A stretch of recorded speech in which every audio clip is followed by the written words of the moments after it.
Peace be with you. Peace be with you. These are the first words from Pope Leo XIV after he was elected Pope, and he came to the loggia. He waves several times, and those are his first words. Peace be with you. Reminding us that these are the first words of Jesus after he rose from the dead, meeting with the apostles all together. The Lord wanting us as well to experience that peace in our hearts. We hear Jesus today giving us a very simple statement. As I have loved you, so you are to love others. It's bread and butter in our life as Christians. Jesus has loved us and loved us greatly and loved us to the end. And so we are called into that same sacrificial love for one another. Paul tells us today that in loving one another, we're going to have to undergo many hardships. As we think of Paul's journey, just in this particular reading, which clearly is a summation of what he has been doing, he and Barnabas, it's a dizzying account of all the things he is up to, proclaiming the good news, making a considerable number of disciples, strengthening their spirits, exhorting them to persevere in the faith, anointing elders, commending them to the Lord, traveling in various places, and calling the church together and reporting on what God had did with them. Maybe that's the most important part of what he did anywhere, calling the church together and reporting on what God had done, not just with them, but in his own life. He must have had a million stories of persecution, of dealing with that, of escape, and he comes to the people, gathering them together and reporting to them what God has done in his life and what he is wanting to do in the lives of those who are to believe him. That great sacrifice that Paul is making really comes down to, at the very end, sharing the reasons for his hope. When we think of how to love one another today, we're not necessarily going to be in the same position as Paul in that way, but we all are called to gather together within our own hearts especially, and to remember all that God has done and is doing in our life, because we need to be able to hold that well so that we can share that when we have the opportunities.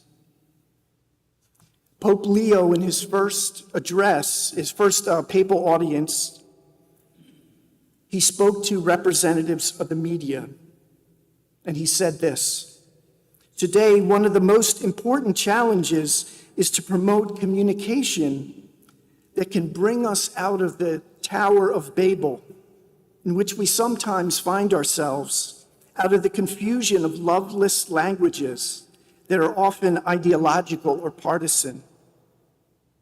Therefore, your service with the words you use and the style you adopt is crucial. As you know, communication is not only the transmission of information, but it is also the creation of a culture of human and digital environments that become spaces for dialogue and discussion. In looking at how technology is developing, this mission becomes ever more critical. With the words you use and the style you adopt, this is critical in communications." I think that's especially true when we think of conversations and interactions that we have, maybe as close as with people in our own families, where it's not so easy often to be in dialogue with people, especially when we may not know their points of view. And more, I think our points of view we want to hide because we don't know how others are going to react to them. The words you use and the style you adopt is crucial. Pope Francis, in January, speaking in a similar way on the World Day of Social Communications, he is saying he desires a communication capable of speaking to the heart, arousing not passionate reactions, of defensiveness and anger, but attitudes of openness and friendship. It is indeed difficult. We will need to suffer many hardships if we are willing to step out of what's safe. Being with people or people that we know, that we love, is wonderful and important. But sometimes that can really distance us, perhaps from people that we don't know well or we don't know their perspective. Maybe the hardships are going to be to risk allowing ourselves to be known a little bit and asking Jesus for the grace to have those words and that style reflect his own heart. Pope Francis further goes on. He uses the image of gold miners in his talk too. He says, how many people in the mid-19th century, especially in America, were endlessly sifting dirt in these little trays, looking for just a simple nugget of gold. They would do that endlessly. And he is saying to us, we need to be able to do the same things. Not just get caught in the negative cycle of news and commentary and so forth, but to be sifting our world constantly, looking for those nuggets of hope, looking for those nuggets of encounter where that is overcome division. Ultimately, we are all communicators. We're not professionals, but we're all called to be communicators. And modern technology especially has given us the opportunity to really be communicating on a wider scale than just our immediate family and friends. So we all really have just the same responsibility to communicate well.